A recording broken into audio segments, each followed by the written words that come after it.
తండ్రి కుమార పరిశుద్ధాత్మని నామం పేరిట మిమ్మల్ని అందరికీ కూడా ప్రాముఖ్యంగా యేసు ప్రభు యొక్క శిలువ మరణము, ఆయన పునరుత్థానమును గురించినటువంటి సత్యములు లేకపోతే వాస్తవాలు మరియు అపోహలు అనే ఈ చక్కటి ప్రోగ్రాంలకి మిమ్మల్ని ఆహ్వానిస్తున్నాను. మరొకసారి సుదర్శన్ గారు చెప్పిన అన్ని మాటలను ఒకవేళ మనం సారాంశంగా తీసుకుంటే ఒక 4 మాటల్లో మనం వాటిని చెప్పుకోవచ్చు. మొదటిది, దేవుని లేఖనములో ధర్మశాస్త్రము యేసు ప్రభువు యొక్క మరణ పునరుత్థానములను గురించి ఆయన పుట్టక మునుపు 2000కు పైగా సంవత్సరాల నుంచి కూడా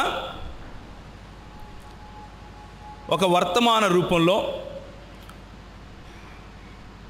ఒక ప్రవచన రూపంలో మన ముందుకు తీసుకొని వచ్చింది అన్న విషయాన్ని మనకు సహోదరుడు తెలిపాడు.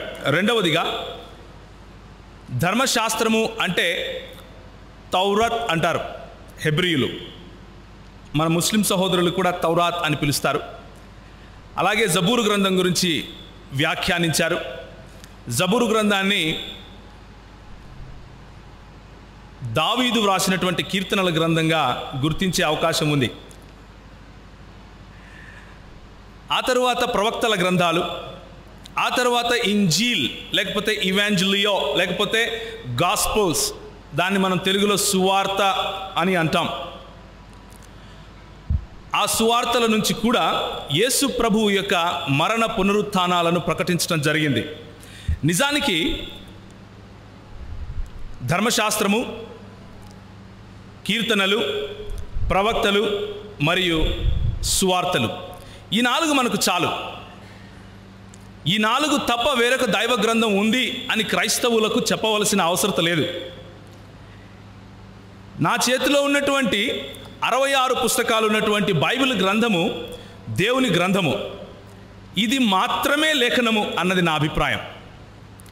ఇది మాత్రమే లేఖనము అన్నది క్రైస్తవుల విశ్వాసం. ఎందుకు అంటే యేసు ప్రభువు వారి మరణ పునరుత్థానాల తరువాత వారిని వెంబడించినటువంటి అపోస్తలులు, హవారీన్ అని పిలిచారు ఖురాన్ గ్రంథంలో వారిని. వారు ఏ గ్రంథాలనైతే ధృవీకరించి ఇవి మీరు నడవవలసినటువంటి త్రోవా అని చెప్పారో వాటిని మాత్రమే క్రైస్తవులు లేకపోతే విశ్వాసులు యేసు ప్రభువు యొక్క మరణ పునరుత్థానాలను విశ్వసించి ఆయన తిరిగి ఖయామత్ కే దిన్ అంటే మమ్మల్ని తీర్పు తీర్చడానికి రాబోతున్నాడు, ఆ దినమున నన్ను లేపి అడిగినప్పుడు యేసు ప్రభువుకు నేను సమాధానం చెప్పాలి, కాబట్టి ఆయన నా చేతికి ఇచ్చినటువంటి గ్రంథాన్ని నేను పట్టుకుంటే చాలు అన్నటువంటి విశ్వాసంతో క్రైస్తవులు ముందుకెళ్తున్నారు. అయితే యేసు ప్రభువు యొక్క మరణ పునరుత్థానాల గురించి నేను మూడే మూడు విషయాలు నేను మీకు చెప్పి ముగిస్తాను. నాకు తెలుసు మీ భోజనానికి నిద్రకు నడుమ నేను నిలబడుకున్నాను, right? I'm very well aware that I'm between your food and sleep, so I will not take too much of your time. మీ సమయాన్ని ఎక్కువగా తీసుకోను. అయితే క్రైస్తవ దృక్పథాన్ని, క్రైస్తవుల ఆలోచన వైఖరిని అర్థం చేసుకోవటానికి మన ముస్లిం సహోదరులు కూడా ఎంతగానో ఆశ చూపించి వచ్చారు. కాబట్టి ప్రభు పేరట మీ అందరికీ కూడా అస్సలాము అలైకుం వరహమతుల్ మసీహి వబరకాతు. యేసు ప్రభు యొక్క కారుణ్యము, కృపా కటాక్షములు మీ పైన ఉండునుగాక అని నేను యేసు ప్రభువుకు ప్రార్థన చేస్తున్నాను. మీకు ఆయన ఇచ్చే శాంతి, సలాం మీకు లభించునుగాక అని నేను ప్రార్థన చేస్తున్నాను. ఎందుకు అంటే యేసు ప్రభు వారు మరణం నుంచి పునరుత్థానుడైన తర్వాత ఒక మాట అన్నారు, షలామ్ లేక్ అన్నారు. అది హెబ్రీ పదం లేకపోతే అరమాయిక్ పదం. అదే మాటను తరువాత 600 సంవత్సరాల తర్వాత వచ్చినటువంటి ఇస్లామీ సముదాయం తీసుకుని అస్సలాము అలైకుం అని చెప్పారు. దానికి అర్థం కూడా సమాధానము మీకు చెందునుగాక. యేసు ప్రభు వారు మాత్రమే ఆ మాట నిజంగా పలుకగలరు. ఎందుకు అంటే ఆయన ఏం చెప్పారు అంటే, నేను సమాధానాన్ని, లోకములో ఉన్న సమాధానాన్ని కాదు, నా సమాధానాన్ని నేను మీకు ఇచ్చి వెళ్తున్నాను అని ఆయన చెప్పారు. కాబట్టి హల్లెలూయా. కాబట్టి యేసు ప్రభువు ఇచ్చే సమాధానాన్ని మీకు కలగాలి అని నేను మనస్ఫూర్తిగా కోరుకుంటున్నాను. ఆ విధంగా అపోస్తలుల కార్యములు 2వ అధ్యాయము, ఒకవేళ మీ దగ్గర బైబిల్స్ ఉంటే ఓపెన్ చేసి చూడండి. అపోస్తలుల కార్యములు 2వ అధ్యాయము 15వ వచనం ఎవరైనా గట్టిగా చదివితే చక్కటి మాట అపోస్తలుల కార్యములు 2వ అధ్యాయం 15వ వచనములో, అదే 2వ అధ్యాయం 18వ వచనంలో మనకు కనిపిస్తుంది. ఎవరైనా చదువుతారా? మీరు ఊహించినట్లు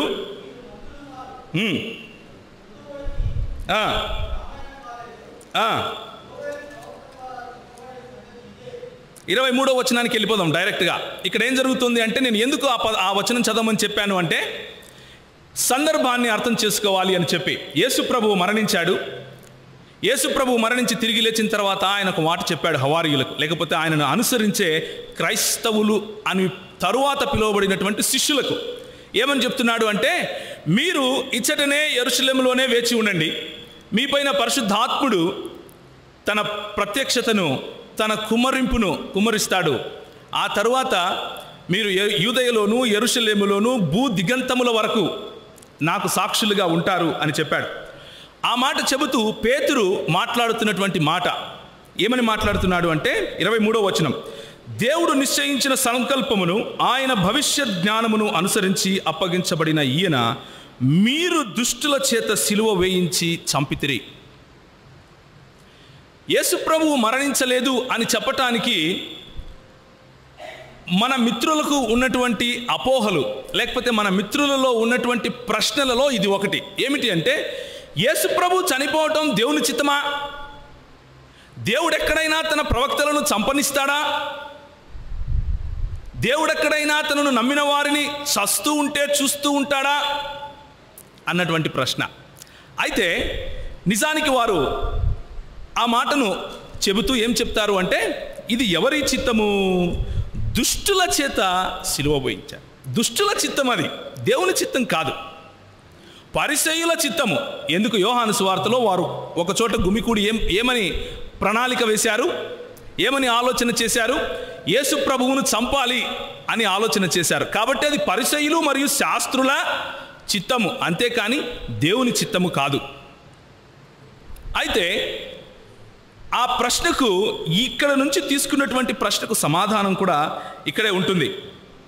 3వ అధ్యాయము అపోస్తలుల కార్యములు 15వ వచనం చూస్తే, మీరు జీవాధిపతిని చంపితిరి. మీరు జీవాధిపతిని చంపితిరి. ఇక్కడ జీవాధిపతి ఎవరు? యేసు ప్రభు వారి గురించి, ఆయనను చంపటం గురించి చెబుతున్నాడు. దేవుడు ఆయనను మృతులలో నుండి లేపెను అని అంటున్నాడు. ఆ తరువాత 18వ వచనం, అయితే దేవుడు తన క్రీస్తు శ్రమపడునని సమస్త ప్రవక్తల నోట ముందుగానే ప్రవచించాడు. తన క్రీస్తు ఎలాంటి శ్రమ పడతాడని? చావు అనే శ్రమ పడతాడని 15వ వచనంలో మనం చూసాం. మీరు జీవాధిపతిని చంపితిరి. ఇది దుష్టుల చేత చంపారు దుష్టులు అన్నది ఎంత నిజమో, 23వ వచనంలో దేవుడు నిశ్చయించిన సంకల్పమును అన్న మాట గమనించాలి.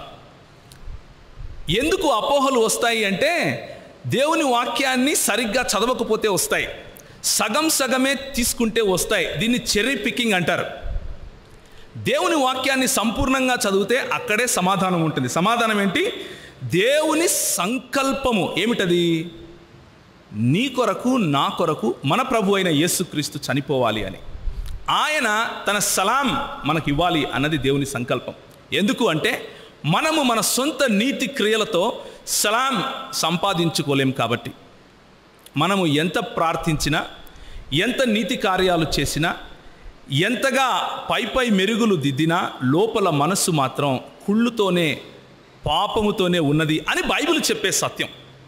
కాబట్టి ఆ పాపములను గురించి మనల్ని మనం చనిపోయే సమయంలో అలా కాకుండా మనందరము చనిపోవటం ఇష్టం లేక ప్రభు అన్నాడు, నేను నా సంకల్పము చొప్పున, ఎఫెసీయులకు రాసిన పత్రిక 2వ అధ్యాయంలో, జగత్తుకు పునాది వేయబడక మునిపే క్రీస్తులో ఆయన మనల్ని ఏం చేశాడు? ఎన్నుకున్నాడు. జగత్తుకు పునాది వేయబడక మునిపే ఈరోజు మన సహోదరులు ఇక్కడ కూర్చుని సువార్త వింటారు అని ఆయన నిశ్చయించాడు. హల్లెలూయా! ఇది దేవుని నిశ్చయము. రెండవ అపోహ, మొదటి అపోహ ఏంటంటే, ఇది దుష్టులు చంపారు అని అనుకుంటున్నారు. దేవుడు చంపాడు అని కాదు, కానీ దేవుని చిత్తము చొప్పున దుష్టులు ఆయనను సిలువ వేశారు. రెండవ అపోహను చూద్దాం. హెబ్రీయులకు రాసిన పత్రిక 11వ అధ్యాయం. హెబ్రీయులకు రాసిన పత్రిక 11వ అధ్యాయము 17వ వచనం ఎవరైనా గట్టిగా చదువుతారా?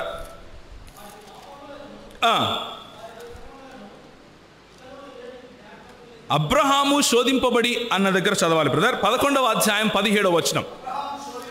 అబ్రహాము శోధింపబడి విశ్వాసమును బట్టి ఇస్సాకును బలిగా అర్పించెను.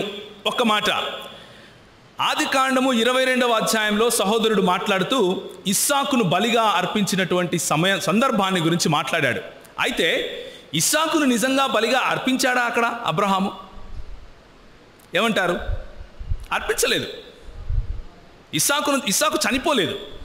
ఇస్సాకును చంపటానికి కత్తి తీసి ఆయన పైన వేయడానికి ముందే యెహోవా ఏం చేశాడు?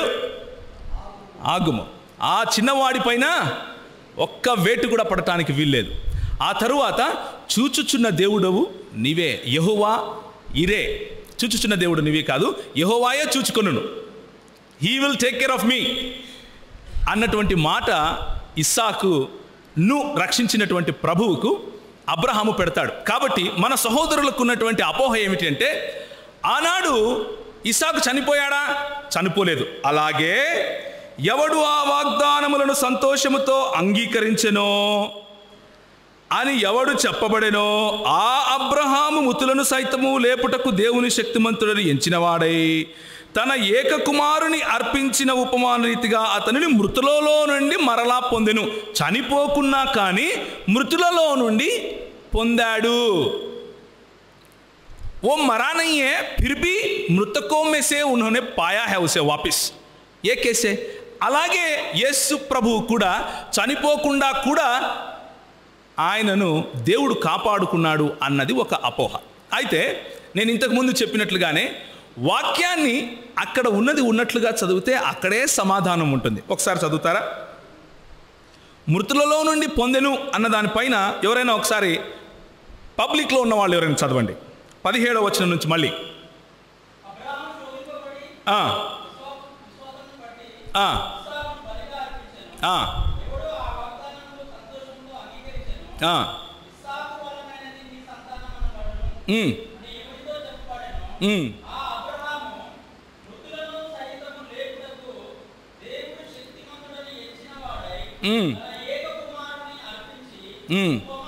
ఉపమాన, మళ్ళీ చదవండి. ఉపమాన రూపముగా అంటే అర్థం ఏమిటి? ఏంటి అర్థం?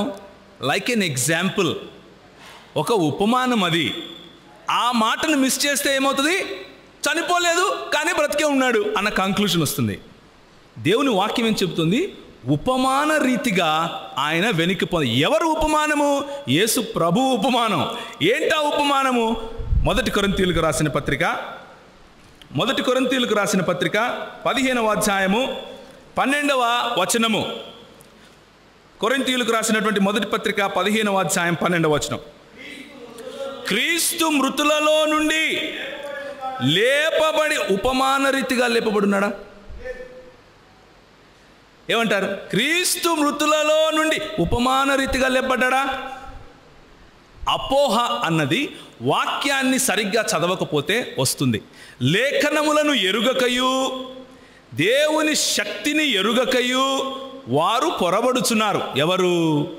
అపోహలు కలిగిన వారు లేఖనాలను ఎరుగక పొరపడుచున్నారు. దయచేసి ప్రేమపూర్వకంగా నేను సహోదరులందరినీ ఆహ్వానిస్తున్నాను. లేఖనాలను చదవండి. లేఖనాలలో సత్యము పటాపంచలు అవుతుంది. ఇక 3వ అపోహ వైపుకు నేను వెళ్తాను. అదేంటంటే, నేను దాదాపు ఒక 10 రాసుకొని వచ్చాను. సమయం లేదు కాబట్టి 5 మాత్రమే చెప్తాను. యోహాను సువార్త 12వ అధ్యాయం 34వ వచనంలో యేసు ప్రభువు దగ్గరికి ప్రజలు వచ్చి ఈ విధంగా అంటున్నారు. ఏమని అంటున్నారు అంటే, క్రీస్తు ఎల్లప్పుడూ ఉండునని మేము ధర్మశాస్త్రములో చెప్పుట వింటిమి కదా అంటున్నారు. చదువుతారు ఎప్పుడైనా? చదవండి. క్రీస్తు ఎల్లప్పుడూ ఉండునని ధర్మశాస్త్రము చెప్పుట వింటిమి అని. సో ఇప్పుడు అపోహ ఏంటంటే క్రీస్తు ఎల్లప్పుడూ ఉంటే ఎలా చనిపోతాడు? అవునా? అగర్ ఓ హమేషా జిందా రహేగా తో మరా కైసే? ఇది క్వశ్చన్, ఇది అపోహ. మళ్ళీ సమయము లేకపోతే అక్కడ ఉన్నటువంటి సందర్భాన్ని అర్థం చేసుకోకుండా లేఖనం చదివితే ఇలాంటి సమస్యలే వస్తాయి. దానిపైన ఒక్క వచనం చదవండి, దానిపైనే ఎక్కువ దూరం వద్దు. తాను ఏ విధముగా మరణము పొందవలసి ఉండెనో అది సూచించుచు. ఎవరు ఇక్కడ సూచన? ఆయన మరణమును గురించి యేసుప్రభు సూచిస్తూ చెప్తున్నాడు. ఏమని చెప్తున్నాడు? ఆయన ఈ మాటలు చెప్పాడు. దానిపైన ఏ మాటలైతే చెబుతూ వస్తున్నాడో క్రీస్తు, ఆయన ఏం చెప్తున్నాడంటే నేను చనిపోవాలి అని మీరు అర్థం చేసుకోవాలి నాయన అని చెప్తున్నాడు. కానీ అక్కడున్న ప్రజలు ఏమనుకుంటున్నారు? క్రీస్తు ఎల్లప్పుడూ ఉంటాడు అని మేము విన్నామే. సో ఇప్పుడు సరిగ్గా లేఖనాలు అర్థం కానిది యేసుప్రభువుకా వినేవాళ్ళగా? అది ఎవరంటున్నారు? జనసమూహం అంటున్నారు. జనసమూహానికి లేఖనాలు అర్థం కాక ఆ మాటలు మాట్లాడుతుంటే యేసుప్రభు వారిని ఏం చేస్తున్నాడు? సరి చేస్తున్నాడు. క్రీస్తు మరణము అయి తీరాలి అని యేసుప్రభువే తన నోటితో చెప్తున్నాడు. 3వ అపోహ ముగిసింది. 4వ అపోహ చాలా ప్రాముఖ్యమైన అపోహ ఇది. ఎందుకు అంటే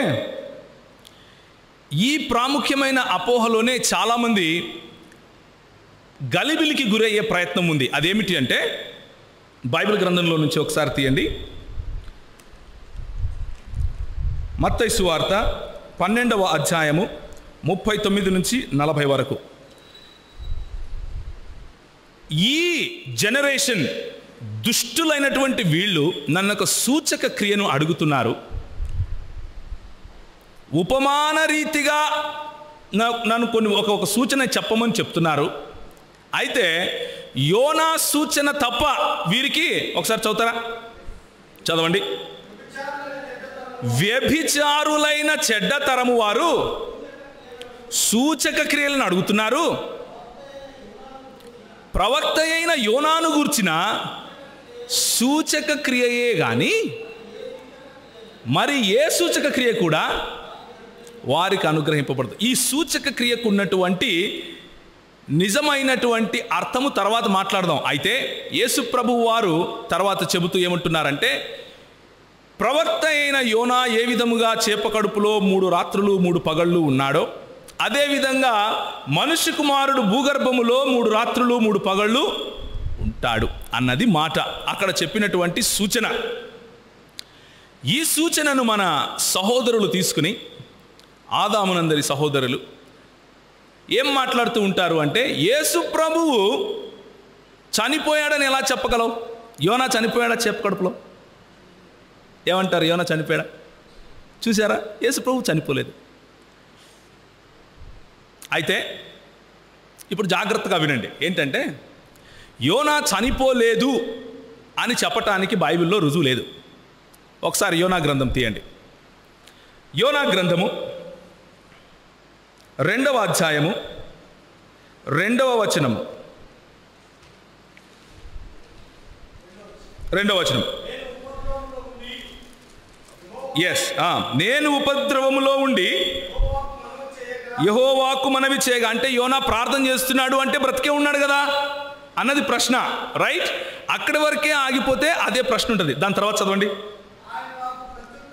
ఆయన నాకు ప్రత్యుత్తరం ఇచ్చెను, పాతాళ గర్భములో నుండి నేను కేకలు వేయగా. పాతాళ గర్భానికి ఎవరు వెళ్తారండి? వాక్యాన్ని మనకిష్టం వచ్చినట్లు కట్ చేస్తే అదే అర్థమవుతుంది. వాక్యం చెప్పినట్లుగా తీసుకుంటే స్పష్టంగా అర్థమవుతుంది. పాతాళ గర్భంలోకి ఎవరు వెళ్తారు? ఎవరు వెళ్తారు? అక్కడ వాడబడిన హిబ్రూ పదం ఏంటంటే షియోల్. షియోల్ అన్న పదానికి అర్థం ఏమిటి అంటే పాతాళము, చనిపోయిన వారు వెళ్ళే పూడ్చిపెట్టబడిన వాళ్ళు అని అర్థం. యోనా ఏ విధంగా షియోల్కి వెళ్ళాడో, షియోల్లో చనిపోయిన వాళ్ళు వెళ్తారు, బ్రతికున్న వాళ్ళు వెళ్ళరు. 6వ వచనం చదువుతారా? నేను మరెన్నటికీ ఎక్కి రాకుండా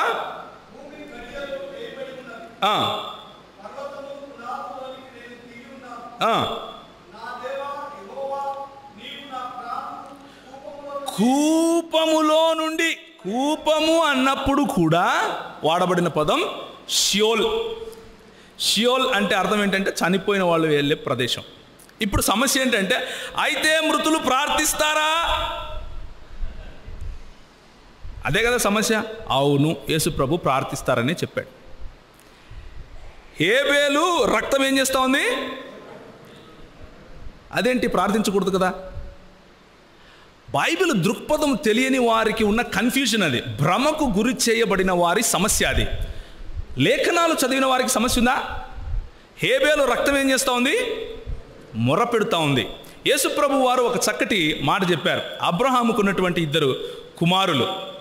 అబ్రహాము రొమ్మున ఆనుకున్నవాడు, బాగా అన్ని అనుభవించి పరలోకానికి వెళ్తాను అనుకుని నరకంలో నుంచి ఏం చేస్తున్నాడు? కేకలు వేసి ప్రార్థిస్తున్నాడు. అయ్యా, నువ్వు చిటికినేలు పెట్టి కొంచెం ఒక నీళ్లు, ఒక చుక్క, దీన్ని ఏమంటారు? ప్రార్థన అనక. చనిపోయిన వాళ్ళు చేస్తారా? వింటాడా వినడా దేవుడు అనేది వేరే మాట.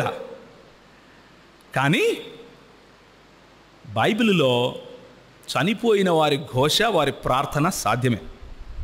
కాబట్టి ఈ విషయం మొట్టమొదటిగా అర్థం చేసుకోవాల్సింది ఏంటంటే, యేసు ప్రభు వారు ఇక్కడ చెప్పినటువంటి ఉపమానానికి ప్రాముఖ్యమైనటువంటి అంశము 3 రాత్రులు 3 పగళ్ళు అంతే. ఆయన చనిపోతాడా చనిపోడా అని కాదు. ఉదాహరణకు, నువ్వు సుదర్శనన్న, నువ్వు ఏ విధంగా అయితే హైదరాబాదుకు నిన్న ఉదయం బస్సులో వెళ్ళావో, నేను అలాగే రేపు బస్సులో వెళ్తాను అంటే నేనేం చెప్తున్నాను? బస్సులో వెళ్తానని చెప్తున్నాను. కామన్ సెన్స్ ఉన్న ప్రతి ఒక్కరికి అర్థమవుతుంది. అంటే ఎక్కడ ఒత్తిడి ఉంది ప్రభువు చెప్పే దాంట్లో, ఎక్కడ 2 సార్లు పలుకుతున్నాడో అక్కడ ఒత్తిడి ఉంది. ఏమన్నాడు ఆయన? ఏ విధంగా అయితే యోనా 3 రాత్రింబగళ్ళు చేపకడుపులో ఉన్నాడో, నేను అలా 3 రాత్రింబగళ్ళు. ఇక్కడ ఒత్తిడి ఎక్కడుంది? 3 రాత్రింబగళ్ళ పైన ఉంది. చనిపోయాడా లేదా అన్న దానిపైన కాదు. అయినా కానీ సమాధానం ఇచ్చాం మనం. 2వ మాట, యోనా 3 రాత్రింబగళ్ళు ఉన్నాడు. మరి యేసుప్రభు ఎక్కడున్నాడు? శుక్రవారం చనిపోయాడు. శుక్రవారం రాత్రి, శనివారం ఉదయం, శనివారం రాత్రి, ఒక రాత్రి ఒక పగలైపోయింది. ఇక్కడ ఒక రాత్రి ఉంది. మళ్ళీ మరుసటి రోజు ఉదయాన్నే లేచాడు. సో ఒక పగలు తీసుకుందాం. మిగిలిన రాత్రులు ఎక్కడా? మిగిలిన పగళ్ళు ఎక్కడా? ఓ సంతోషపడిపోతారు. క్రైస్తవులు దెబ్బ కొట్టేశాం.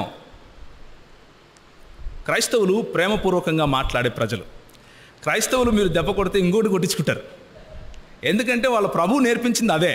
కానీ క్రైస్తవులకు ఇంకొక ఆజ్ఞ ఉంది. అదేమిటి అంటే, 1 పేతురు 3వ అధ్యాయం 16వ వచనం ఏమని చెప్తాడు అంటే, నీ నిరీక్షణను బట్టి హేతువు అడిగే ప్రతివానికి సాత్వికముతోనూ భయముతోనూ సమాధానం చెప్పాలి. సాత్వికం ఎందుకు అంటే, మా ప్రభు మనకు అదే నేర్పించాడు. ఆయన అన్నాడు, నేను మిక్కిలి సాత్వికుడును, నా దగ్గరకు వచ్చి నేర్చుకోండి అన్నాడు. ఆయన ఇంకొక మాట అన్నాడు, భయము కలిగి ఉండాలి. ఎవరికి? దేవునికి. ఒకానొక రోజు ఆయన ప్రశ్నిస్తాడు. నీ ముందు నీ సహోదరుడు కూర్చున్నాడు, ఆయనకు అర్థమయ్యే విధంగా, ఆయనను గెలుచుకునే విధంగా నువ్వు చెప్పావా? అందుకనే మా ప్రాణాలను సైతం లెక్క చేయకుండా అడవుల్లోకి కూడా వెళ్తారు. ఎందుకు?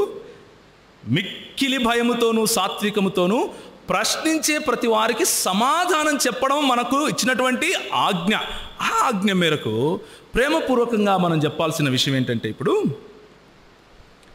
3 రాత్రింబగళ్ళు అంటే ఉదాహరణకు చూడండి, ఒకవేళ నా పుట్టినరోజు డిసెంబర్ 30 తారీఖు, నిజంగానే డిసెంబర్ 30 తారీఖే నా పుట్టినరోజు. నేను ఒకవేళ డిసెంబర్ 31 రాత్రి 12 గంటలకు పుట్టుంటే నా అడ్రస్ ఏంటి? నా డేట్ ఆఫ్ బర్త్ ఏంటి? ఈ సంవత్సరంలో ఉంటానా, ఆ సంవత్సరంలో ఉంటానా? నేను ఒకవేళ 79లో పుట్టాను అనుకోండి, 31 రాత్రి 12కి పుడితే నాదేమవుతుంది? 1 సెకండ్ తేడా అయినా కానీ మొత్తం సంవత్సరం లెక్క పెడతాం. అది మనం లెక్క పెట్టే పద్ధతి. అలాగే ప్రతి సంస్కృతికి ఒక పద్ధతి ఉంటుంది. నేను ఆలోచించే పద్ధతిని ఆనాడు హెబ్రీయులు ఆలోచించే పద్ధతిలోకి వెళ్ళి ఫిట్ చేయాల్సిన అవసరం లేదు. హెబ్రీయులు ఆలోచించే పద్ధతి ఏంటి అంటే, వాళ్ళు 3 రోజులను 3 రాత్రిళ్ళు 3 పగళ్ళు అని పలుకుతారు. అది వాళ్ళ భాష, అది వాళ్ళ సంస్కృతిలో వాళ్ళకున్నటువంటి భాష. ఉదాహరణకు మోషే 40 దినములు 40 రాత్రులు ఏం చేశాడు? ఉపవాసం చేశాడు అని ఉంటుంది. కానీ ఆయన 40వ దినమున దిగి వచ్చినట్లు కూడా ఉంటుంది. అలాగే ఎస్తేరు గ్రంథం, ఒకసారి ఎస్తేరు గ్రంథం వెళ్తారా? ఎస్తేరు గ్రంథము 4వ అధ్యాయము 16వ వచనం. రైట్, చదవండి. నీవు పోయి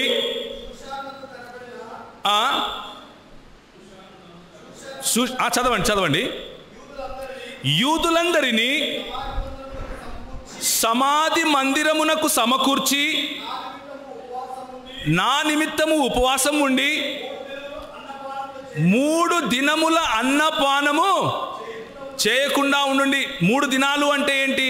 ఉదాహరణకు ఆదివారం మొదలు పెట్టారనుకోండి, ఆదివారం అంతా ఒక పగలు ఒక రాత్రి, సోమవారం అంతా ఒక పగలు ఒక రాత్రి, మంగళవారం అంతా ఒక పగలు ఒక రాత్రి, తరువాత 4వ దినము వచ్చినప్పుడు 3 దినాలు అయిపోయినట్లు. అంతేనా మనకు అర్థమయ్యేది? కానీ ఆమె ఏం చేసిందో చూడండి. నెక్స్ట్ అధ్యాయం మొదటి వచనం. 3వ దినమందు, అదేంటి?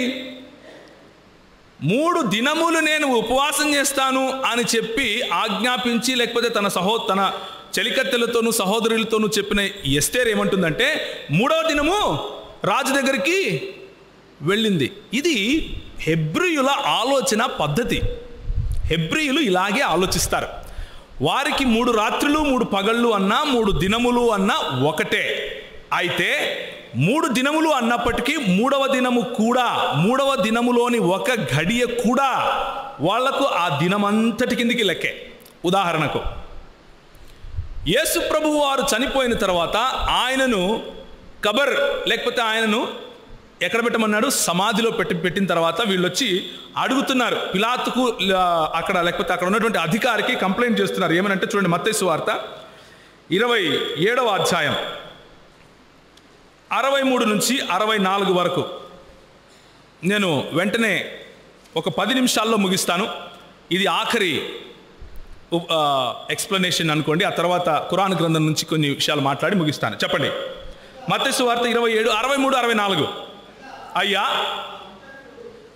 ఆ వంచకుడు అని యేసు ప్రభువు గురించి యూదుల యొక్క అధికారులు, మతాధికారులు మాట్లాడుతున్నారు. ఆ వంచకుడు సజీవుడై ఉన్నప్పుడు 3 దినములు అయిన తరువాత నేను లేచెదనని చెప్పాడు. 3 దినములు అయిన తరువాత వాళ్ళకి ఎలా అర్థమైంది? 3 రాత్రులు 3 పగళ్ళు అంటే 3 దినములు అయిన తరువాత. చదవండి. లేచెదనని చెప్పాడు కాబట్టి 3వ దినం వరకు అంటున్నాడు. 3 దినములు అయిన తర్వాత అంటే ఎన్నో దినం వరకు పెట్టాలి?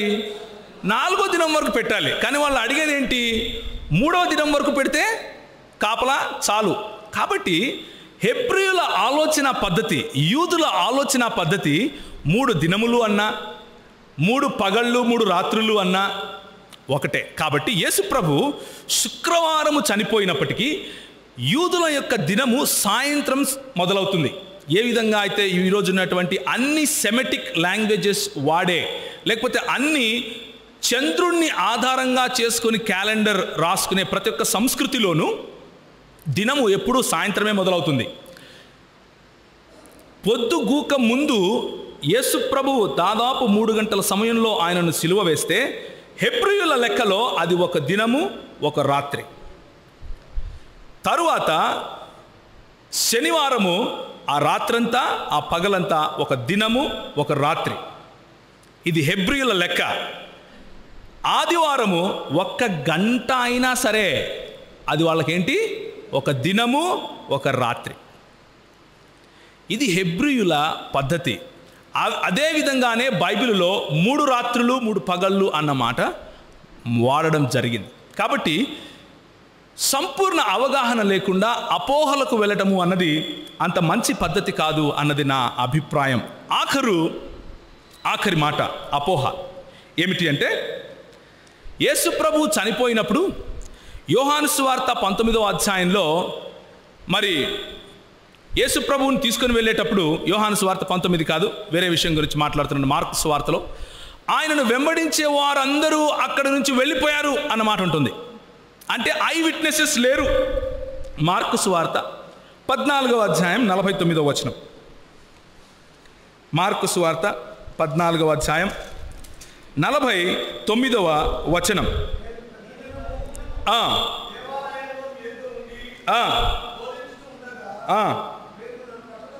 ఓకే, అయితే లేఖనములు నెరవేరినట్లు ఈలాగు జరుగుచున్నదని చెప్పెను. అప్పుడు వారందరూ ఆయనను విడిచి పారిపోయారు. అంటే అందరూ విడిచి పారిపోతే మరి ఎవరు రాశారు? అర్థమవుతుందా నేను చెప్పేది? అపోహ ఏమిటి అంటే, ఈ బైబిల్ గ్రంథంలో సొంతంగా కల్పితంగా రాసుకున్నారు. దానికి కారణం ఏమిటంటే, ఆయనను వెంబడించే వాళ్ళందరూ విడిచిపెట్టి వెళ్ళిపోయారు. ఎలా రాసుకున్నావు, ఎవరు చెప్పారు అన్న ప్రశ్న వస్తుంది. అయితే తిరిగి ఎలా ప్రశ్నించాలో నేను మీకు ఇప్పుడు చెప్తాను. దానికి ముందు సమాధానం చూడండి. ఎంతవరకు చదివాం మనం? మార్కు సువార్త 14వ అధ్యాయంలో 50వ వచనం వరకు చూశాం. ఇప్పుడు 54 చదవండి. పేతురు ప్రధాన యాజకుని ఇంటి ముంగిటి వరకు దూరము నుండి ఆయన వెంట పోయి బంట్రౌతులతో కూడా కూర్చుండి మంట యొద్ద చలి కాచుకొనుచుండెను. అందరూ వెళ్ళిపోయారు ఆ క్షణం. ఎందుకు? లేఖనము నెరవేరాలి. మళ్ళీ వెంబడిస్తూనే ఉన్నారు. దూరం నుంచో, పక్క నుంచో, అక్కడి నుంచో, ఇక్కడి నుంచో వెంబడిస్తూనే ఉన్నారు. యోహాను సువార్త 19వ అధ్యాయం, జాన్ చాప్టర్ 19. చక్కటి మాటలు ఇవి. మన విశ్వాసాన్ని కదిలించే మాటలు ఏవి మన ముందుకు ఉండకూడదు. ఇంకా 19వ అధ్యాయం.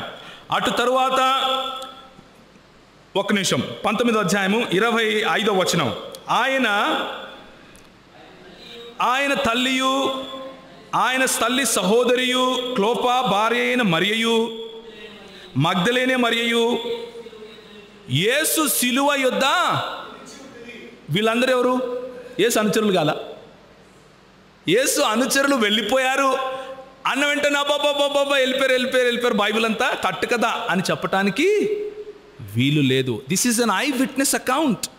చూచిన వారు యేసు ప్రభు చనిపోయేటప్పుడు అక్కడే ఉన్నారు. వాళ్ళని చూస్తూ యేసు ప్రభు మాట్లాడుతున్నాడు. ఏమని మాట్లాడుతున్నాడు చూడండి. యేసు తన తల్లియు తాను ప్రేమించిన శిష్యుడును దగ్గర నిలుచుండట చూచి, అమ్మా ఇదిగో నీ కుమారుడు. And Jesus reinforces the relationship. ఆయన ఒకరికొకరు ఉండవలసినటువంటి సంబంధాన్ని, నిన్ను వలె నీ పొరుగు వాడిని ప్రేమించు అన్న సంబంధాన్ని చెబుతూ, నువ్వు ఈమెకు తల్లి కావాలి అంటే ఈయన నీ చనుబాలు తావాల్సిన అవసరం లేదు. కొన్ని సంస్కృతులు అలా చెబుతాయి, మీకు తెలుసో తెలీదో. ఒక స్త్రీకి ఒకడు కొడుకు కావాలి అంటే ఆమె చనుబాలు తాగాలి. అంతవరకు అని డ్రైవర్గా కూడా పెట్టుకోరు. అలాంటి దేశాలు లేవంటారా? మన ప్రభు అంటాడు, ఇదిగో నీ కుమారుడు, ఇదిగో నీ తల్లి. And they accept it. ఎందుకు? నిన్ను వల్లే నీ పొరుగువాన్ని ప్రేమించు అన్నటువంటి మాట, ఒక్క మాట చాలు. కనుక ఐ విట్నెస్ అకౌంట్ లేదు అని చెప్పటానికి వీలు లేదు. ఇప్పుడు ఎందుకని ఇన్ని అపోహలు వస్తున్నాయి? కారణం ఏంటి అంటే, యేసు ప్రభువు వారి మరణ పునరుత్థానాల తరువాత ఖురాన్ అనే గ్రంథము అవతరించింది అని చెబుతూ అరేబియా దేశంలో ఒకానొక ముహమ్మద్ అనే ఒక ప్రవక్త గారు వచ్చి, ఆయన తను ప్రవక్తగా ఆయనంతకు ఆయన గుర్తించుకున్నారు. ఆయనను ప్రవక్తగా గుర్తించవలసిన అవసరము, లేకపోతే అలాంటి కమాండ్మెంట్ బైబిల్లో మనకు లేదు కాబట్టి మనం ఆయన ప్రవక్త అని పిలవవలసిన అవసరం లేదు. అయితే మన ముస్లిం సహోదరులకు ఆయన ఒక ప్రవక్తగా కాబట్టి గౌరవించి మాట్లాడితే తప్పు కూడా లేదు. మొహమ్మద్ సాహబ్ గారు ఈ పుస్తకాన్ని తీసుకొని వచ్చినప్పుడు 4వ అధ్యాయము 155వ వచనం నుంచి 157వ వచనం వరకు ఈ విధంగా అంటున్నాడు. ఏమని అంటున్నాడు అంటే, అల్లాహ్ ఈ విధంగా మాట్లాడుతున్నారంట. ఇంతకుముందు 3వ అధ్యాయం 55వ వచనం మన సహోదరుడు చెప్పాడు. ఏమని చెప్పాడు అంటే, వమకరు వమకరల్లాహు, వారు ఎత్తులు వేశారు, అల్లాహ్ కూడా ఎత్తులు వేశాడు. అల్లాహ్ ఖైరుల్ మాక్రిన్ అంటే అల్లాహ్ ఎత్తులు వేయటంలో మేటి. ఎవరు? వారు పన్నాగములు పన్నారు, అల్లాహ్ కూడా పన్నాగములు పన్నాడు. పన్నాగములు పన్నటములో అల్లాహ్ మేటి. బైబిల్లోని దేవుడు పన్నాగములు పన్నడు. బైబిల్లోని దేవుడు పన్నాగములు పన్నడు.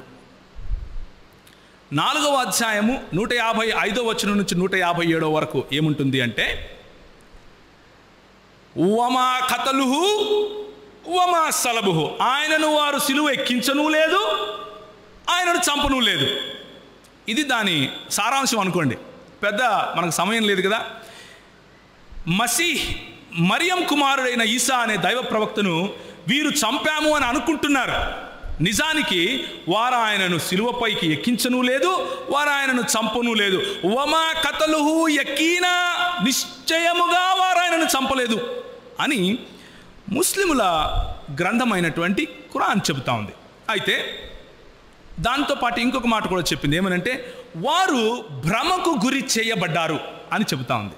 కాబట్టి ఈ భ్రమ, కాబట్టే ఈ అపోహ. ఏంటా అపోహ? యేసు ప్రభు చనిపోలేదు అని నిరూపించాలి. ఎందుకు నిరూపించాలి? అలా నిరూపించబడకపోతే ఇందులో ఉన్నటువంటి ఆయతు తప్పవుతుంది కాబట్టి.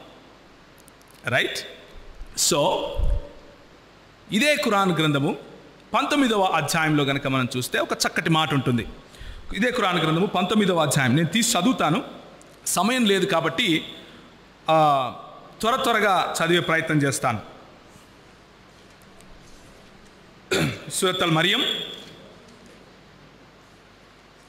31వ అధ్యాయము వచనము, నేను ఎక్కడున్నా సరే ఆయన నన్ను శుభవంతునిగా చేశాడు. ఇది ఎవరు మాట్లాడుతున్నారు అంటే, ఈసా లేకపోతే యేసు అనే చిన్న బాలుడు తన ఊయలలో నుండి మాట్లాడుతున్నాడు. నేను అల్లా దాసుని, ఆయన నాకు గ్రంథాన్ని ఇచ్చాడు, నన్ను ప్రవక్తగా నియమించాడు. నేను ఎక్కడున్నా సరే ఆయన నన్ను శుభవంతునిగా చేశాడు. నేను జీవించి ఉన్నంత కాలము నమాజును జకాతును పాటించు అని ఆజ్ఞాపించాడు. నేను పుట్టిన రోజున, నేను మరణించే రోజున, బ్రతికింపబడి లేపే రోజున నాకు శాంతి కలుగుతుంది అని అన్నాడు. ఇదే ఖురాన్ గ్రంథము 3వ అధ్యాయంలో ది అపాసిల్స్ డైడ్ అని ఉంటుంది. అంటే ప్రవక్తలు, ఇంతకు ముందు వచ్చినటువంటి ప్రవక్తలు చనిపోయారు అన్న మాట ఉంటుంది. యేసు ప్రభువును ప్రవక్తగా గుర్తిస్తున్నటువంటి ఖురాన్ ఆయన చనిపోయాడు అని 3వ అధ్యాయంలో ధృవీకరిస్తూ ఉంది. యేసు ప్రభువును ప్రవక్తగా గుర్తిస్తున్నటువంటి ఖురాన్ 19వ అధ్యాయంలో ఆయనకు మరణము అనే దినము ఉంది అని ధృవీకరిస్తూ ఉంది. అయితే ఇస్లామీ సహోదరులు ఈ విధంగా అనవచ్చు. ఏమని అంటే, అయ్యా అలా కాదు, మీరు తప్పుగా అర్థం చేసుకుంటున్నారు. ఆయన పుట్టారు, ఆయనను అల్లాహ్ పైకి తీసేసుకున్నారు, ఆయన తిరిగి వచ్చినప్పుడు ఇస్లామును స్థాపించిన తరువాత చనిపోతారు అని అనవచ్చు. ఒకసారి ఇదే 3వ అధ్యాయము 16 నుంచి 21 వరకు ఉన్నటువంటి వచనాలు. ఇది యేసు ప్రభు గురించి మాట్లాడటం లేదు, బాప్తిసమిచ్చి యోహాను గురించి మాట్లాడుతూ ఉంది. ఇక్కడ ఏముందంటే, మేము అతనితో అన్నాం, 15వ వచనం, పరిశుద్ధతను అనుగ్రహించాము. ఎవరికి? యహ్యా లేకపోతే బాప్తిసమిచ్చి యోహానుకు. అతను ఎక్కువ భయభక్తులు కలవాడు, తల్లిదండ్రుల హక్కులను గుర్తించినవాడు, అతను దౌర్జన్యపరుడు కాడు, అవిధేయుడు కాడు. అతని పుట్టిన రోజున, అతడు మరణించే రోజున, అతనిని బ్రతికించి లేపే రోజున అతనిపై శాంతి కలుగునుగాక అంటున్నాడు. ఏ మాటలైతే యేసు ప్రభువుకు ఉపయోగించారో అదే మాటలు బాప్తిసమిచ్చి యోహానుకు కూడా ఉపయోగించారు. బాప్తిసమిచ్చి యోహాను చనిపోయాడా? చనిపోయాడు. యేసు చనిపోయాడా? చనిపోలేదు. ఎందుకు? బాప్తిసమిచ్చి యోహాను పుట్టాడా? పుట్టాడు. యేసు పుట్టాడా? పుట్టాడు. బాప్తిసమిచ్చి యోహాను చనిపోయాడా? చనిపోయాడు. యేసు చనిపోయాడా? చనిపోలేదు. ఎందుకు? దీన్ని ఏమంటాము అంటే అవగాహన లేని ఆలోచన అని అంటాం. మనం లేఖనాలను సరిగ్గా చదవాలి. అయితే ఖురాన్ ప్రకారం మనకు అర్థమైంది ఏంటంటే, ఇంతవరకు ఖురాను ప్రవక్తలు చనిపోయారు అని చెబుతా ఉంది. ముహమ్మద్ గారి కంటే ముందొచ్చిన ప్రవక్తలు చనిపోయారు అని చెబుతా ఉంది. అదే ఖురాన్ యేసు ప్రభువును ప్రవక్తగా గుర్తిస్తూ ఉంది. అదే ఖురాన్ యేసు ప్రభువుకు మరణదినము ఉంది అని చెబుతా ఉంది. మరణదినము ఉంది అని చెప్పింది ఇప్పుడు కాదు, జరగబోయేది అని అంటే అదే మాటను యోహానుకు కూడా వ్రాశారు కాబట్టి అది ఎందుకు కాదు అని అడుగుతున్నాం. కాబట్టి ఇప్పుడు మళ్ళీ ఒకసారి 4వ అధ్యాయానికి వస్తే అక్కడ ఏముంటుంది అంటే, వారు ఆయనను నిశ్చయముగా చంపలేదు. అవును, యూదులు చంపలేదు. యూదులు అనుకుంటున్నారు మేము చంపామని. మనం ఏం చదివాం? అపోస్తలులకు రాసిన పత్రిక 2వ అధ్యాయంలో ఏం చదివాం? దేవుని సంకల్పమును బట్టి. ఇది దేవుని సంకల్పం, యూదులది కాదు. అవును, యూదులు చంపలేదు. ఖురాన్ ఏం చెప్తా ఉంది అంటే, యూదులు ఆయనను సిలువేయలేదు, యూదులు ఆయనను చంపలేదు. అవును, బైబిల్ ఏకీభవిస్తుంది ఈ మాటతో. యూదులు ఆయనను చంపలేదు. యూదులు అనుకుంటున్నారు మేము చంపామని, కానీ నిజానికి ఇది దేవుని సంకల్పం. యేసుప్రభు స్వచ్ఛందంగా తన ప్రాణం పెట్టాడు. యేసుప్రభు స్వచ్ఛందంగా తన ప్రాణాన్ని వెనక్కి తీసుకున్నాడు. కాబట్టి ఉదాహరణకు మహాత్మా గాంధీ గారిని నేను చంపాను అంటూ అక్కడి నుంచి ఒక పిచ్చోడు వచ్చాడు అనుకోండి, నేను ఈ పిస్తోల్తో చంపాను అంటున్నాడు. మనం ఏమంటాం? నిశ్చయంగా వీడు ఆయన్ను చంపనే లేదు, పిస్తోల్తో కాల్చనే లేదు అంటాం. ఎందుకు అంటే ఆయన చనిపోలేదనా? అర్థమవుతుందా మీకు నేను చెప్పేది? మన మధ్యలోకి ఒక పిచ్చోడు వచ్చి ఒక పిస్తోల్ చూపించి నేను మహాత్మా గాంధీని చంపాను అని అన్నాడు అనుకోండి, మనం ఏమంటాం? నిశ్చయముగా వీడు ఆయనను చంపను లేదు, పిస్తోల్తో కాల్చను లేదు అంటాం. అదే అంటున్నాడు అల్లా ఇక్కడ. నిశ్చయముగా వారు ఆయనను సిలువెక్కించను లేదు, చంపను లేదు. ఎందుకు అంటే అది నా సంకల్పం బట్టి జరిగింది అని చెప్తున్నాడు. అని ఎందుకు అర్థం చేసుకోకూడదు? బైబిల్ దగ్గరికి వస్తే అలాగే అర్థం చేసుకోవాలి. బైబిల్ ఇచ్చే సారాంశము అది. అయితే మనం ఆ విధంగా ఖురాన్ను చదవాల్సిన అధికారం మనకు లేదు. ఎందుకు అంటే దాని తరువాత వచనము ఏముంది అంటే, వారు భ్రమకు గురి చేయబడ్డారు, ఈ విషయం గురించి అభిప్రాయ భేదం వ్యక్తం చేసిన వారు కూడా సందేహానికి లోనయ్యారు అని అంటా ఉంది. అంటే ఎవరో ఇక్కడ భ్రమకు గురి చేయబడ్డారు. మసీహ్ మరియమును మేము చంపాము అని యూదులు అంటున్నారు అన్నట్లుగా ఖురాన్లో ఉంది. ఏనాడైనా యూదులు యేసును మసీహ్గా స్వీకరించారా? లేదు. యూదా మతాన్ని అనుసరించేవాడు యేసును మసీహ్గా స్వీకరించడానికి వీలే లేదు. కాబట్టి యూదులలో ఏమైనా భ్రమ ఉందా? ఏమీ లేదు. ఏనాడైనా క్రైస్తవులు యేసుప్రభు చనిపోలేదు అన్న వాదన చేశారా? లేదు. క్రైస్తవుల్లోనూ అభిప్రాయ భేదం లేదు. ఇక అభిప్రాయ భేదం ఉన్నది ఎక్కడ అని అంటే, ద హిస్టరీ ఆఫ్ అల్ తబరీ అన్నటువంటి ఒక పుస్తకం ఉంటుంది. ద హిస్టరీ ఆఫ్ అల్ తబరీలో ఏముంటుందంటే, ఇది నేను రాసుకున్నటువంటి పుస్తకం కాదు, మొహమ్మద్ గారి సాహెబాన్ అంటే ఆయనను అనుసరించిన వాళ్ళలో ఒకరైనటువంటి తబరీ గారు రాసినటువంటి పుస్తకం. ఆ పుస్తకంలో 5 రకాలైనటువంటి వైకల్పములు లేకపోతే 5 రకాలైనటువంటి ప్రత్యామ్నాయాలు చెప్పారు. యేసు ప్రభు చనిపోకుండా ఉండటానికి ఈ పాసిబిలిటీస్ ఉండొచ్చు. ఏంటంటే, మొదటిది, యూదా అనే ఒక వ్యక్తి యేసు ప్రభువులాగా కనిపించేలా దేవుడు చేశాడు. నంబర్ 1. నంబర్ 2, ఇది ఇస్కరియోతు యూదా కాదు, మామూలు యూదా ఎవడో. నంబర్ 2, అక్కడున్నటువంటి ఒక తోటమాలిని యేసు ప్రభువులాగా కనిపించేలా దేవుడు చేశాడు కాబట్టి అతన్ని పట్టుకుని వెళ్ళి సిలువేశారు. నంబర్ 2. నంబర్ 3, అక్కడున్నటువంటి శిష్యులలో ఒకరికి యేసు ప్రభు అన్నాడు, మీరు గనక నా పక్షాన చనిపోతే నేను మీకు తప్పకుండా స్వర్గం ఇస్తానని. ఆయన ఒప్పుకొని ఆయన పక్షాన చనిపోయాడు. నంబర్ 3, బేసిక్గా దీన్ని ఏమంటారు అంటే రీప్లేస్మెంట్ థియరీ అంటారు. యేసు ప్రభు పక్షంగా ఎవరో చనిపోయేలా అల్లాహ్ చేశాడు. అయితే ఇక్కడ ఒక సమస్య ఉంది. ఇప్పుడు ముస్లిం సముదాయం మొత్తంలో లేకపోతే ఇలాంటి ఆలోచించే కాదియానీ సముదాయంలో లేకపోతే ఇంకా చాలామంది ఉన్నారు. వాళ్ళు మాత్రమే కాదు, ఇంకా చాలామంది సహోదరులు ప్రశ్నిస్తారు. వాళ్ళందరిలో ఉన్నటువంటి సమస్య ఏమిటి అంటే, అపోహ ఏమిటి అంటే, గలిబిలి ఎవరిలో ఉంది? ఇప్పుడు క్రైస్తవుల్లో ఉందా? లేదు. యూదుల్లో ఉందా? లేదు. ఎవరు చనిపోయారు అన్న దాంట్లో గలిబిలి ఎవరి దగ్గర ఉంది? యేసు ప్రభు చనిపోయాడు అని క్రైస్తవులు చెప్తున్నారు, యూదులు చెప్తున్నారు. కాదు, యూదా అయి ఉండొచ్చు, ఇస్కరియోతు యూదా అయి ఉండొచ్చు, లేకపోతే తోటమాలి అయి ఉండొచ్చు, లేకపోతే సోల్జర్ అయి ఉండొచ్చు అని అన్న గలిబిలి ఎవరిలో ఉంది? ఆ ప్రశ్న వేసే వారిలో ఉంది. సందేహానికి లోనైంది ఎవరు? ఆ ప్రశ్న వేసేవారు. కాబట్టి నేను మీకు ఈరోజు చెప్పేది ఏమిటి అంటే, ఏ రకంగా తీసుకున్నా ఖురాన్ గ్రంథం కూడా యేసు ప్రభు చనిపోయాడని, ఆయన తిరిగి లేచాడని, ఆయన తిరిగి రాబోతున్నాడు అని చెబుతున్నట్లుగా మనం ఇంతవరకు చూసాం. ఖురాన్ గ్రంథాన్ని కాంటెక్స్ట్లో, సందర్భంలో చదివితే మనకు అదే అర్థం అవుతా ఉంది. ముహమ్మద్ ప్రవక్త గారు చనిపోతూ అక్కడ ఉన్నటువంటి సాహిబాన్కి ఒక మాట చెప్పాడు. నేను మీకు ఒక దివ్యమైనటువంటి మాట చెబుతాను, ఇది సహీ అల్ బుఖారీలో ఉంటుంది. నేను మీకు ఒక దివ్యమైనటువంటి మాట చెప్తాను, ఈ మాట కనుక మీకు తెలిస్తే మీరు సన్మార్గంలో నుంచి ఎప్పుడూ తప్పిపోరు అని అన్నారు. కానీ అక్కడున్నటువంటి సాహిబాన్, అక్కడున్నటువంటి తన అనుచరులు, లేదు మా దగ్గర ఖురాన్ ఉంది, నువ్వు చెప్పవలసిన అవసరం లేదు అని అన్నారు. కనుక ఆ మాట ముహమ్మద్ గారు చెప్పకుండానే చనిపోయారు. నా ఉద్దేశంలో ముహమ్మద్ గారు ఆనాడు ఏం చెప్పుంటారో తెలుసా? ఒకవేళ వీళ్ళు గనక పెన్ను పేపర్ తెచ్చుకుంటే యేసు ప్రభువు నిశ్చయంగా చనిపోయి తిరిగి లేచాడు, ఆయన దేవుడు అని చెప్పుంటారు. నా ఉద్దేశంలో మనం గనక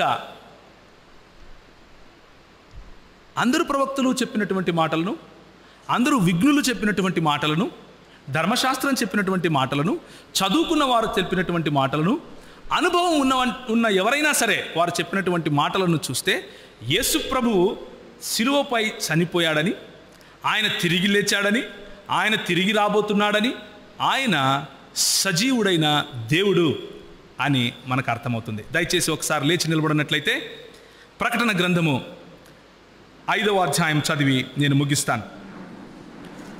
క్షమించండి, ప్రకటన గ్రంథం 1వ అధ్యాయంలోనే చదువుదాం. నేను 1వ అధ్యాయం చదువుతాను, మీరు 5వ అధ్యాయం చదువుదురు కానీ నేను 1వ అధ్యాయం చూస్తాను. యేసు ప్రభువు తిరిగి లేచి మేఘారూఢుడై తన తండ్రి వద్దకు వెళ్ళి ఈ మాట చెప్తున్నాడు. ఏం చెప్తున్నాడు తెలుసా? ఇదిగో ఆయన మేఘారూఢుడై వచ్చుచున్నాడు, ప్రతి నేత్రము ఆయనను చూచును, ఆయనను పొడిచిన వారు కూడా చూస్తారు. ఎవరు తెలుసా పొడిచింది? యూదులు కాదు, రోమీయులు కాదు, నువ్వు నేను, మనం ఆయనను పొడిచాం. మన పాపములు ఆయనను పొడుస్తున్నాయి, మన అపనమ్మకం ఆయనను పొడుస్తూ ఉంది. ఆయనను పొడిచే వాళ్ళు కూడా చూస్తారు. సహోదరుడా, నువ్వు చూస్తావు ఆయన వచ్చేది. నేను మొదటి వాడను, కడపటి వాడను, జీవించువాడను, మృతుడనైతిని గాని ఇదిగో యుగ యుగములు సజీవుడనై ఉన్నాను. మొదటివాడు కడపటివాడు దేవుడు తప్ప ఇంకొకరు కావటానికి ఖురాన్ ప్రకారము వీల్లేదు, బైబిల్ ప్రకారము వీల్లేదు. ఒకవేళ అది నిజమైతే యేసు ప్రభువు దేవుడు. యేసు ప్రభువును పొడిచిన వారు చూస్తారు. 5వ అధ్యాయం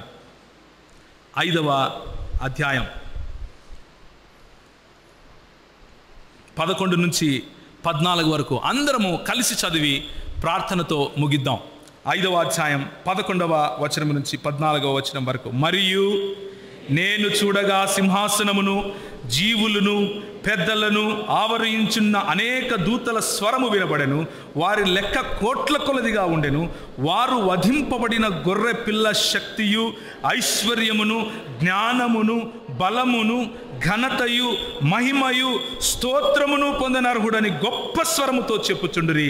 అంతటా పరలోకమందును, భూలోకమందును, భూమి క్రిందను, సముద్రములోనూ ఉన్న ప్రతి సృష్టము అనగా వాటిలో ఉన్న సర్వమును సింహాసనాసీనుడై ఉన్నవానికి, గొర్రె పిల్లకును యుగ యుగములకు స్తోత్రము కలుగునుగాక అని చెప్పుట వింటిని. ఆ 4 జీవులు ఆమెన్ అని చెప్పగా పెద్దలు సాగిలపడి నమస్కారము చేసిరి. తలలు వంచుకుంటే ప్రార్థన చేసుకుందాం.